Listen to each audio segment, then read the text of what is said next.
Hello, guys and gals, and this is part 24. Okay, I'm kind of changing this up a little bit. I know the last one was 22 part B or something like part 2.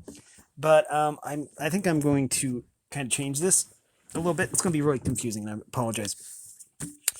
So, let me start again. Okay, hello, guys and gals. This is part 24 of our reading of Leaves of Gold. I was going to stick with the chapters, but I don't know. I think the way I have it written down on my list, it is listed kind of differently. Anyways, Leaves of Gold is, let me go over that real quick, an anthology of prayers, memorable phrases, inspirational verse, and prose from the best authors of the world, both ancient and modern, and it's edited by Clyde Francis Lytle. Next, we have the copyright information, which is super important. This is the revised edition, 12th printing of 1964, copyright 1938 by Evan S. Coslett, revised 1948 by Donald G. Remley, and copyright 1948 by A.C. and D.G. Remley. And this is published by the Coslett Publishing Company out of Williamsport, Pennsylvania, printed in the United States of America. And we have a chapter here on perseverance. So let's get underway with that. I don't think any of the other chapters here are going to be very long. I had to split up the last chapter into two parts. First part was 40 minutes long, and the second was 38 minutes. So putting those together would have been 80 minutes, which would be not quite 2 hours. But anyway, chapter 23, Perseverance. Failures. Scarcely a great man can be named who has not failed the first time. In such defeat, no shame lies. The shame consists in one's not retrieving it. Lord Beaconsfield made, as everyone knows, a signal failure in his maiden speech in the House of Commons, but he was not cowed by the derisive laughter which greeted him. With astonishing self-control and no less astonishing self-knowledge, he exclaimed, "I have begun several times many things, and have succeeded in them at last. I shall sit down now, but the time will come when you will hear me." The command of temper and mastery over self, which these words displayed, is almost sublime. The late Lord Lytton made many failures. His first novel was a failure. So was his first play. So was his first poem. But he would not yield to disappointment. He subdued his mortification and resumed his pen to earn an eventual distinction of the foremost place among our foremost novelists, and to contribute to the modern stage two of its most popular dramas.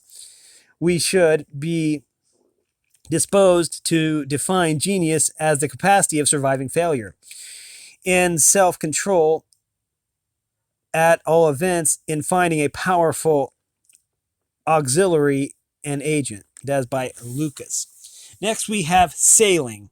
To reach the port of heaven, we must sail sometimes with the wind and sometimes against it. But we must sail and not drift nor lie at anchor. That is by Oliver Wendell Holmes. Next we have, how did you die? Did you tackle that trouble that came your way with a resolute heart and cheerful, or hide your face from the light of day with a craven soul and fearful? A trouble's a ton, or a trouble an ounce, or a trouble is what you make it. And it isn't the fact that you're hurt that counts, but only how did you take it. And though you have done to, and though you be done to the death, what then? If you battled the best you could, if you played your part in the world of men, why the critic will call you good, death comes with a crawl or comes with a pounce. And whether he's slow or spry, it isn't the fact that you're dead that counts, but only how did you die. That is by Edmund Vance Cook. Next we have habit. We are spinning our own fates, good or evil, never to be undone. Even smallest stroke of virtue or vice leaves its ever so little scar. The drunken Rip Van Winkle in Jefferson's play excuses himself for every fresh dereliction by saying, "I won't count this time." Well, he may not count it, and a kind heaven may not count it, but it is being counted nonetheless. Down among his nerve cells and fibers, the molecules are counting it, registering the strong, and storing it up to be used against him when the next temptation comes. Nothing we ever do is in strict scientific literalness wiped out. That is by William James. Next we have hand in hand. The greatest work has always gone hand in hand with the most fervent moral purpose. That is by Sidney Lanier. Next we have life's hard tasks. Among some skaters was a boy so small that, and so evidently a beginner, that his frequent mishaps awakened the pity of a tender-hearted, if not wise spectator. "Why, Sonny, you are getting all bumped up," she said. "I wouldn't stay on the ice and keep falling down so. I'd just come off and watch the others. The tears of the last fall down. The tears of the last downfall were still rolling over the rosy cheeks, but the child looked from his advisor to the shining steel on his feet and answered half indignantly, I didn't get some new skates to give up with. I got them to learn how with." The whole philosophy of earthly discipline was in the reply. Life's hard tasks are never sent for us to give up with. They are always intended to awaken strength, skill, and courage in learning how to master them. That is by Forward. Next is growth. To have failed is to have striven. To have striven is to have grown. That is by Maltby D. Babcock. Next we have struggle. There is no royal road to the temple of melody where Saint Cecilia dwells. There is no shortcut to the temple of the beautiful where Apollo reigns as lord of the arts of color, form, and music. The eager aspirant of eloquence or wealth or wisdom begins a long, long way from the excellence that crowns one's life work. Every morning, Mother Nature whispers to youth, strive, struggle.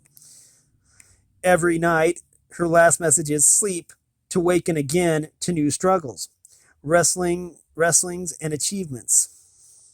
In the realms of conscience and character, man must work out his own salvation through ceasing struggling, toiling long, hard, and patiently, and just in proportion as he goes forward, excellence does the work become as he goes towards excellence, does the work become difficult. That is by Newell Dwight Hillis. Next we have discontent. There are two kinds of discontent in the world. The discontent that works and the discontent that wrings its hands. The first gets what it wants and the second loses what it has. There's no cure for the first but success, and there's no cure at all for the second. That is by Gordon Graham. Next we have Do It Better. This is a long one. When the first volume of Thomas Carlyle's French Revolution had been completed with tremendous travail, Carlyle entrusted the manuscript to John Stuart Mill for critical reading. It was a black night in Mill's life when, white-faced and trembling, he was obliged to return with the news that, except for a few stray sheets, the manuscript had gone up in smoke. The chambermaid had found it handy to start a fire. When the door finally closed behind the distraught visitor, leaving them to the privacy of their thoughts, Carlyle said to his wife, "Well, Mill, poor fellow is terribly cut up. We must endure to hide from him how very serious this business is to us. Serious because they were penniless. Above all, serious because he had written at white heat, and when each chapter was finished, he triumphantly turned up his notes as as plaguey and toilsome things which had never been need to wish to see again. Next day, all the Scotch Presbyterian blood in his veins bade him order a fresh supply of paper and make in his diary this entry. It is as if my invisible schoolmaster had torn my copybook when I showed it and said, "No, boy, thou must write it better." That is by Alexander Walcott. Next, we have power. People who do not lack strength, sorry, power. People do not lack strength, they lack will. That is by Victor Hugo. Next, we have determination. The longer I live, the more I am certain that the great difference between men, between the feeble and the powerful, the great and the insignificant, is energy, invincible determination, a purpose once fixed, and then death or victory. That quality will do anything that can be done in this world, and no talents, no circumstances, no opportunities will make a two-legged creature a man without it. There are hindrances without and within, but the outer hindrances could affect nothing if there were no inner surrender to them. Fear of opinion, timidity, dread of change, love of ease, indolence, unfaithfulness are the great hindrances. Optimism is believing that you can eat the rooster that scratches over your grave. That is by Sam Jones. Man making. We all are blind until we see that in the human plan nothing is worth the making if it does not make the man.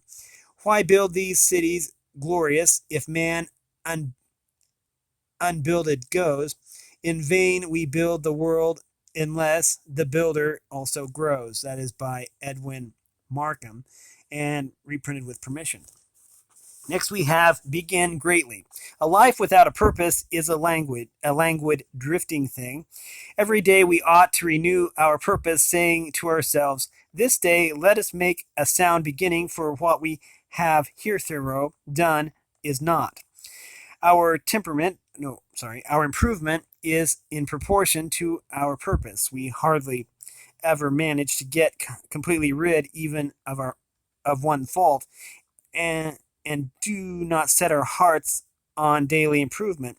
Also, place a definitive purpose before thee. That is by Thomas O. Kempis. Next, we have a master influence.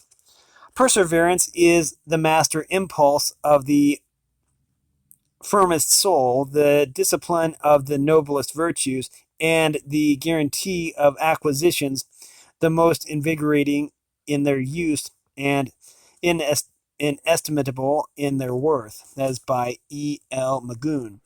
Next, we have perpetual pushing. The assurance put a difficulty. Perpetual pushing and assurance put a difficulty out of countenance and make a seemingly impossibility give away. That is by Jeremy Collier. Next, we have cafeteria. Life is a cafeteria. There are no waiters to bring success to you. Help yourself. Paul evidently felt that there was no standstill to human life. He was a part of the great procession and must keep step with alert and eager tread. It will be well if we can catch his spirit. Or of all the apostles, Paul attained the sublimest heights. He had greater capacities to begin with, perhaps, and he bent all the energies of his great soul to the end to which he had consecrated himself completely. Great men have purposes. Others have wishes. That's from the Public Speakers Library. Now we have little by little. No great work is ever done in a hurry. To develop a great scientific discovery, to paint a great picture, to write an immortal poem, to become a minister or a famous general, to do anything great requires time, patience, and perseverance. These things are done by degrees, little by little. Milton did not write Paradise Lost at a sitting, nor did Shakespeare compose Hamlet in a day. The greatest writers must begin with the alphabet. The most famous musicians often once picked out their notes laboriously. A child must learn to draw a straight line before he can develop into a Titan, a Titian, or a Michelangelo. That is by W.J. Wilmot Buxton. Next we have prayer. A prayer is the simplest definition of mercy, a wish turned Godward. That is by Philip Brooks. Next we have there we go. Next we have will. Our bodies are our gardens to the sorry. Our bodies are our gardens to the which our wills are gardeners. So that if we will plant nettles or sow lettuce, set hyssop and up weed up thyme, supply it with one gender of herb, or distract it with many, either to have it sterile or idleness or manured with industry. Why the power and incorrigible authority of this lies in our wills. That is by Shakespeare. In the moral world, there is nothing impossible if we can bring a thorough will to it. Man can do everything with himself, but he must not attempt to do too much with others. That is by Wilhelm von Humboldt. A character is a perfectly formed will. That is by Novalis. Next we have perseverance. Gives power to weakness and opens to poverty the world's wealth. It spreads fertility over the barren landscape and bids the choicest flowers and fruits spring up and flourish in the desert abode of thorns and briars. That is by S.G. Goodrich. Patience. Let it be remembered that steadfast application to a fixed aim is the law of a well-spent life. When Giardini was asked how long it would take to learn the violin, he replied, 12 hours a day for 20 years together. Alas, too many of us think to play our fiddles by a species of inspiration. The leotards and blondins, whose gymnastic achievements attract such admiring crowds, what labor must have been undergone, what painful diligence must have been exhibited, the same energy, the same adherence to a settled purpose, might assuredly have made them benefactors of mankind had they been animated by a nobler impulse. Next, we have willing service. A musician is not recommended for playing long, but for playing well. It is obeying God willingly that is accepted. The Lord hates that which is forced. It is rather a tax than an offering. Cain served God grudgingly. He brought his sacrifice, not his heart. To obey God's commandments unwillingly is like the devils who came out of the man possessed at Christ's command, but with reluctance and against their will. Good duties must not be pressed and beaten out of us, as the waters come out of the rock when Moses smote it with his rod, but must freely drop from us as myrrh from the tree or honey from the comb. If a willing mind is wanting, there wants that flower that should perfume our obedience and make it a sweet-smelling savor unto God. That is by T. Watson. Next we have will. One ship drives east and another west, with the self same winds that blow, till the set of the sail, and not the gales, which decides the way to go. Like the winds of the sea are the ways of fate, as the voyage along through life. 'Tis the will of the soul that decides its goal, and not the calm or the strife. That is by Ella Wheeler Wilcox. Next, we have Maxims Verified. For the conduct of life, habits are more important than maxims because a habit is a maxim verified.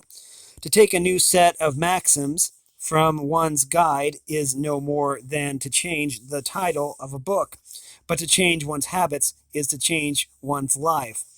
Life is only a tissue of habits.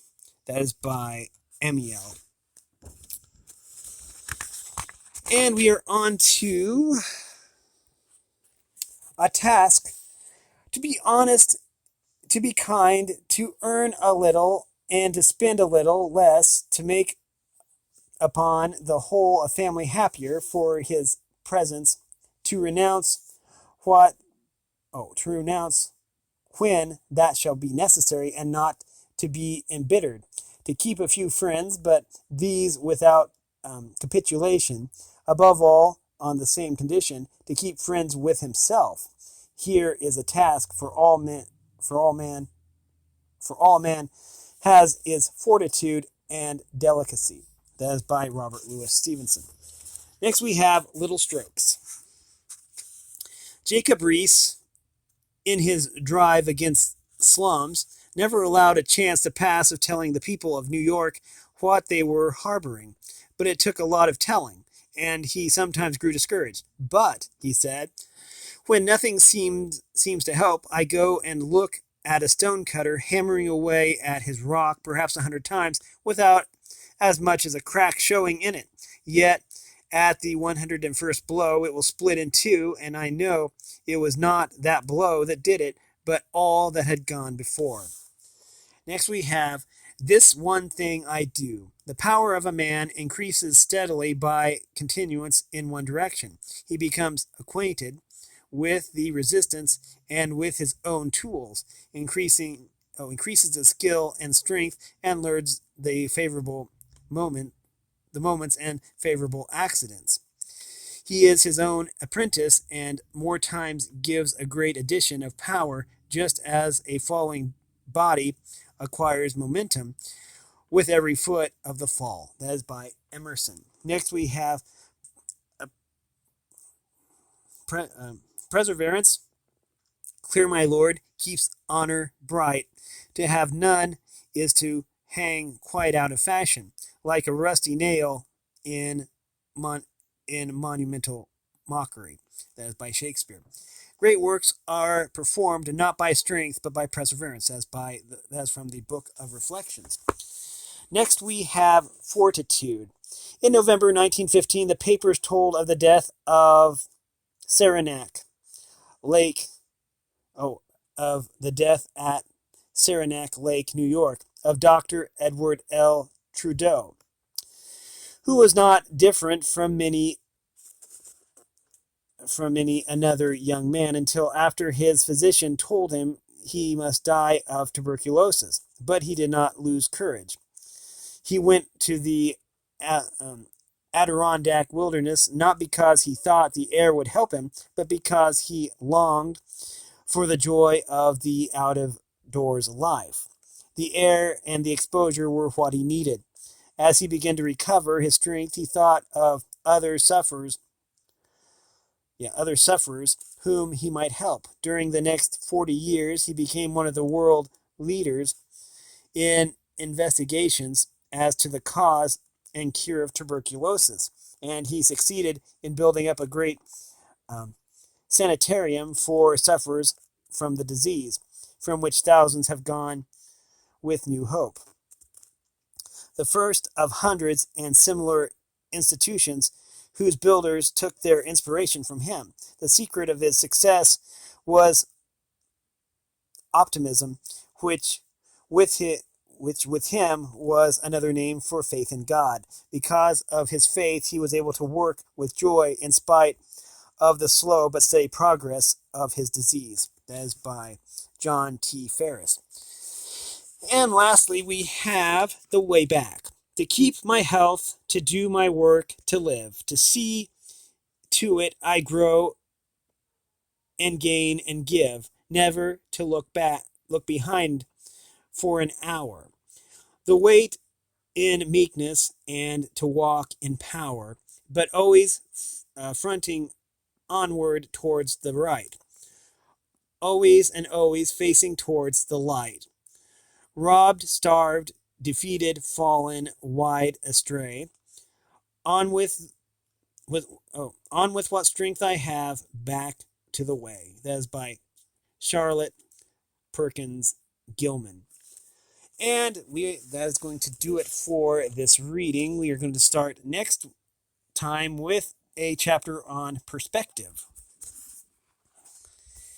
We've been reading from Leaves of Gold, a book edited by Clyde Francis Lytle, and specifically reading a chapter on perseverance. If you like this content, make sure you like and subscribe and ring the bell so you know when I upload. Also, if you want to support me in any way, if you want to join the Discord server, all the information will be in the description below. And as always, you are loved. And thanks for watching, everyone, and have a great day.